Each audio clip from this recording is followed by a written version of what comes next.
Assalamualaikum warahmatullahi wabarakatuh. Bersama saya Mika dari Amerika. Assalamualaikum warahmatullahi untuk sahabatku di tanah air Indonesia. Semoga kalian dalam sehat selalu dan sejahtera selalu dalam lindungan Allah Subhanahu wa taala.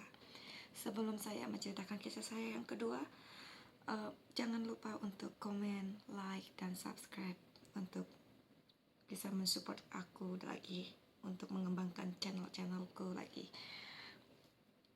Oke, kita akan memulai. Di sini cerita tentang bagaimana kehidupan aku setelah aku mendapatkan tentang gaib-gaib itu seperti apa dan perjalanan hidupku seperti apa sampai pada akhirnya aku berhijrah.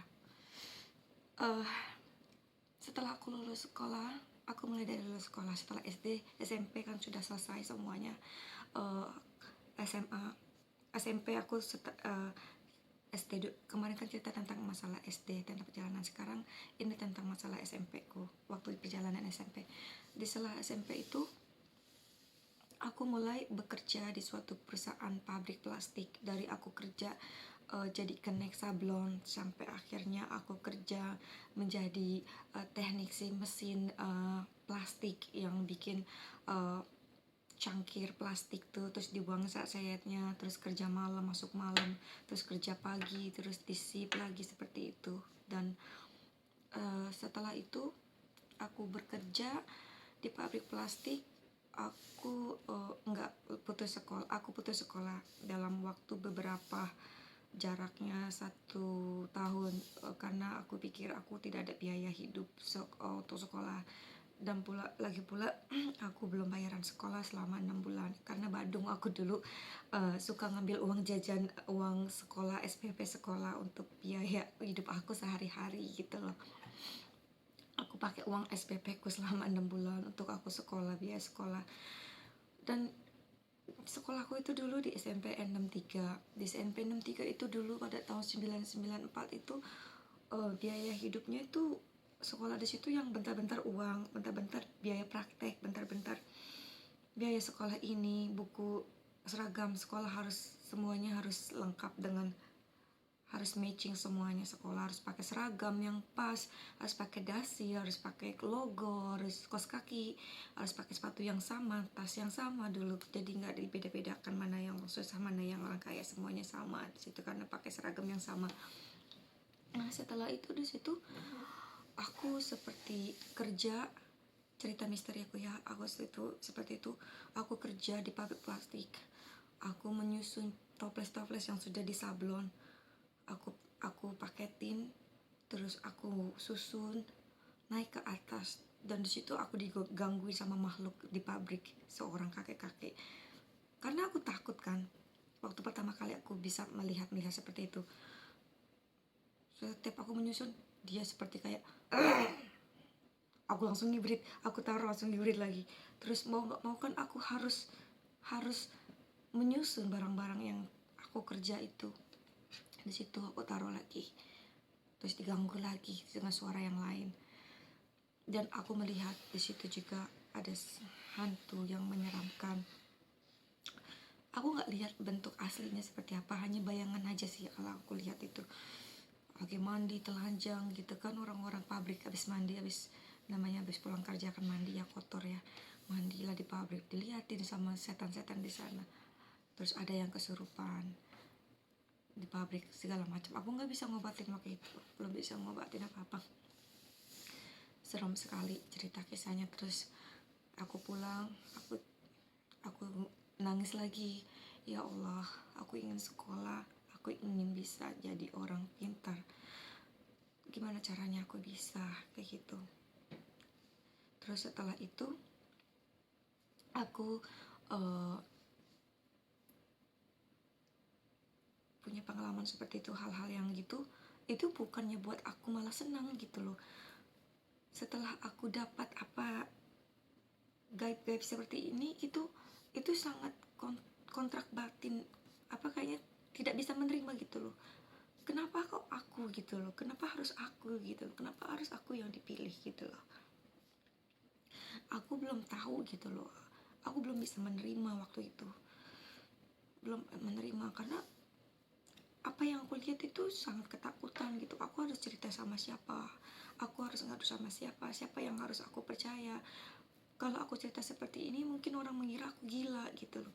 Jadi pada akhirnya aku pendam sendiri gitu loh. Jadi nggak perlu aku ungkapkan ke siapapun itu.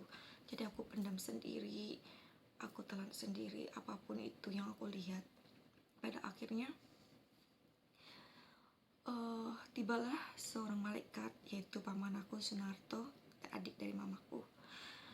Dia memberikan biayaku untuk 6 bulan.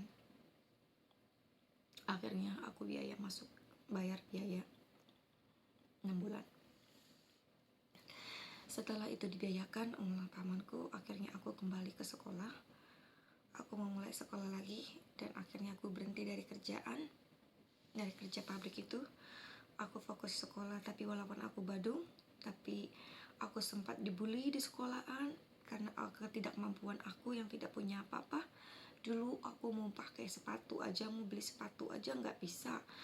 Sampai aku nangis-nangis, nggak ada yang mau peduli sepatuku sobek-sobek sedikit. Teman kan aku malu dipakainya ya. Aku sekolah di SMP 63, dimana mereka pakai sepatu yang bagus-bagus.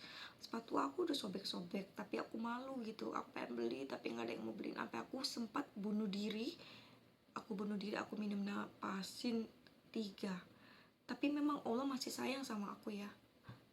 Dia nggak mau aku meninggal dengan cara seperti ini gitu. Akhirnya aku pingsan, tergeletak, lemas. Keluargaku hanya mungkin mengira aku hanya main-main saja, padahal nyawa aku dulu itu terancam. Semua aku minum napasin 3. Aku pikir tidak ada lagi manusia di dunia ini yang sayang sama aku, yang peduli sama aku. Aku benar-benar depresi waktu itu. Buat apa sih aku pinter? Buat apa sih aku meneruskan semua ini? Toh gak ada orang yang sayang sama aku, gak ada yang peduli sama aku juga. Untuk apa aku hidup? Aku pernah bunuh diri seperti itu, tapi Allah memang sayang sama aku. Dan pada akhirnya aku lulus, aku bangkit, aku seger lagi. Akhirnya kakekku memberikan aku sepatu yang baru. Dan aku bersyukur banget. Aku bisa pakai sepatu lagi, aku tidak malu, aku tidak dibully lagi di teman-teman aku. Dulu aku dibully di sekolah, aku dijambak rambutku, aku dijorokin. Satu kelas sama aku dibully. Tapi aku pendam sendiri, Bagaimana? Aku cuma jajan uang sekolah waktu itu cuma Rp1.000 tahun 95. Aku cuma cukup untuk kadang-kadang ujianku, tes sekolahku, ada ulangan umum, aku dibayarin sama teman aku namanya Hartianti. Semoga kalian, teman sahabatku dulu yang menolong aku pengen ketemu dengan mereka. Semoga kalian bisa menonton acaraku. Aku ingin membalas kebaikan mereka. Dulu memberiku makan, memberiku ujian. Setiap ujian dia bayarin. Dia sangat baik. Aku nggak tahu sekarang dia ada di mana. Aku dibully pun aku diam, ngapain pun aku diam. Dan pada akhirnya aku meneruskan sekolahku. Aku pindah kelas dari kelas 37 jadi kelas 36. Dan di situ aku mulai kehidupan baru. Aku tidak dibully lagi. Aku berteman, bersahabat banyak. Mereka tidak memandangku dengan satu mata. Akhirnya aku mendapatkan kehangatan itu. Dan setelah aku lulus SMP ke kelas 3, aku melanjutkan ke SMA. Dan dari SMA itu mulailah pelecehan seksual yang aku alami dari saudaraku, almarhum adikku, sampai juga tetanggaku, teman adikku. Pelecehan itu terjadi di saat aku tidur di rumah bibi aku. Itu itu masih saudara, aku tidur, celanaku diangkat celana dalamku. Aku kaget, lalu aku bangun. Astagfirullahaladzim, aku bilang, ngapain? Aku tanya. Dia yang malu, nyambuk alasannya. Sudahlah, akhirnya aku pendem itu semua. Aku pengen pulang cepat-cepat ke rumahku yang gubuk. Walau aku sedikit takut, aku lebih nyaman di sana karena rumah saudaraku, bibiku tuh banyak laki-lakinya. Aku tidur gabung dengan nenekku dari keluarga bapakku. Akhirnya setelah itu aku cerita dengan tetanggaku apa yang aku terjadi seperti ini. Setelah aku cerita tetanggaku, terjadilah kececokan. Tetanggaku mengadukannya apa yang aku ceritakan. Lalu di situ aku ditampar oleh bibiku. Dikira aku mengarang cerita. Plak. Di situ rasa sakit hati aku.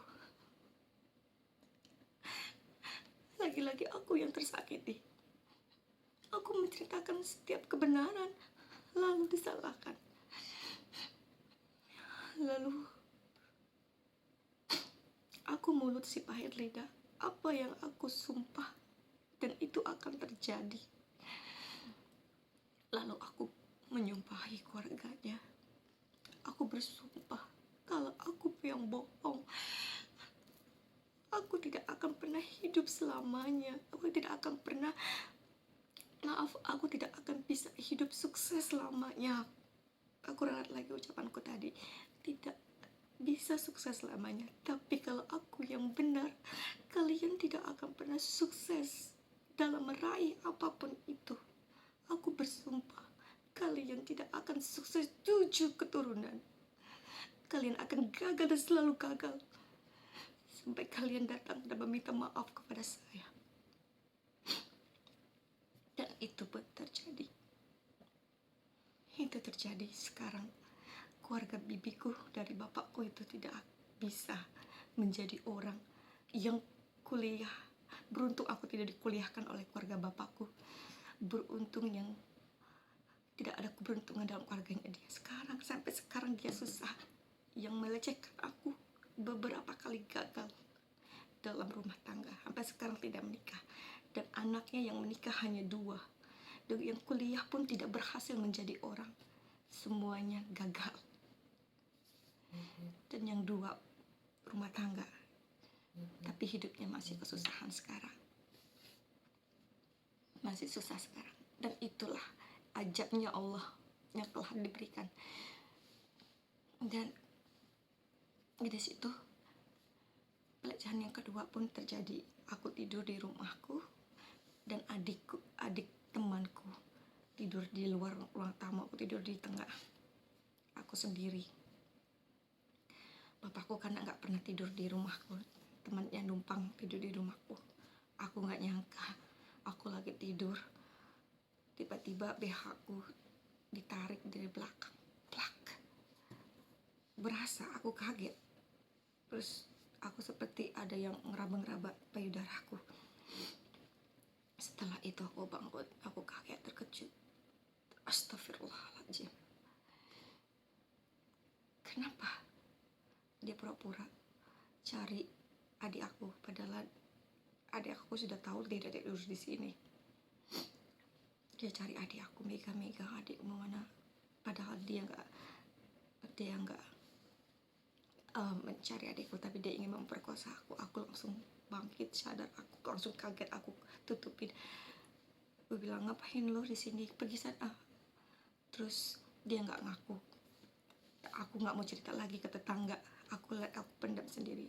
Aku bersumpah di dalam hatiku, kalau apa yang aku tuduh ke dia itu salah, maka celakalah aku. Tapi ternyata kalau tuduhan itu benar, apa yang aku rasakan, maka celakalah dia. Gak akan bisa hidup panjang. Dan matilah dia dalam keadaan kecelakaan. Dan itu terbukti. Berselang beberapa tahun, dia meninggal dalam kecelakaan.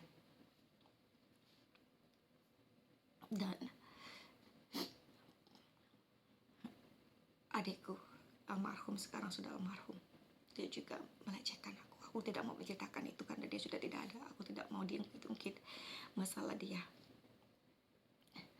Dan setelah itu aku lebih memendam diri aku, kesakitan aku sendiri dalam usia yang sangat belia. Setelah itu keluarga bibi-bibiku dari mamaku, mereka lah sangat jahat.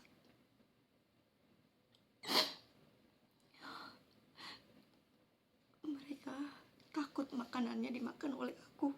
Sampai segitunya dia menyumpatkan makanannya. Dia sumpetin makanannya, ketakutan aku makan. Bagaimana jahatnya dia memperlakukan aku. Aku bersumpah sama dia, aku akan buktikan kelak aku akan bisa sukses. Itu yang orang Sunda. Ya, bibi aku. Tapi giliran adiknya, saudaranya datang, dimasak yang enak-enak untuk disajikan ke keluarganya. Tapi buat aku, untuk aku makan, dia pasti akan taruh di tempat-tempat yang mana aku tidak bisa mencari makan dia. Sungguh hati rasa sakit. Tapi aku ikhlas, aku ridho, aku sudah ikhlas. Dan bibi aku yang Sunarto, yang orang Jawa, walaupun dia pelit, dia ada nasi, ada tempe, ada tahu yang bisa aku makan untuk bisa menyambung hidup. Tiap hari makan tempe tahu, tiap hari makan tempe tahu, tiap hari makan tempe tahu. Aku makan, tapi aku bersyukur aku masih bisa memakan, bisa menyambung hidup aku walau hanya tempe tahu. Dan akhirnya Allah, aku bersumpah aku mau pinjam motornya untuk ketemu bapakku. Aku jalan kaki jauh, sangat jauh, bolak-balikan. Aku mau minta uang. Paman aku Sunarto ini, bininya tidak mengasih pinjam. Lalu aku mengucap sumpah. Kenapa aku mengucap sumpah kepada bibiku yang udah memberikan aku nasi dan makan? Karena di sini dia meminjamkan adiknya, adik kandungnya. Aku di sini hanya keponakan suaminya. Meminjamkan motornya seseorang berinisial M, memberikan pinjaman motornya untuk pergi pacaran sama ceweknya. Sedangkan aku yang perlu minta uang untuk menyambung hidup aku, untuk jajan sekolah aku ke bapakku, tidak dikasih pinjam. Akhirnya di situ aku bersumpah, aku menyumpahkan sumpah serapah. Aku bilang, kamu itu orang yang pelit, keterlaluan. Aku bilang itu. Lihat suatu saat suamimu dipecat dari pekerjaan dan kamu akan merasakan susahnya lebih susah dari hidupku. Aku bilang gitu. Dan ternyata beberapa selang kemudian, setelah aku lulus SMA, aku mendapat kabar pamanku dipecat dari kerjaannya.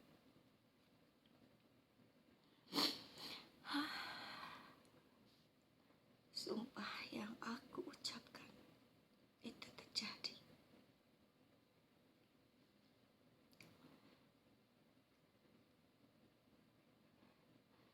Begitulah kisahku yang pahit. Aku ceritakan untuk sampai di sini dulu kisahku. Nanti kita lanjut di episode ketiga setelah lulus SMA. Saksikan terus perjalanan hidupku di episode berikutnya. Jangan lupa untuk kalian semua subscribe, like, dan komen agar bisa berkembang channelku dan menjadi pelajaran untuk kalian semuanya, dan semoga bermanfaat untuk kalian semuanya. Assalamualaikum warahmatullahi wabarakatuh.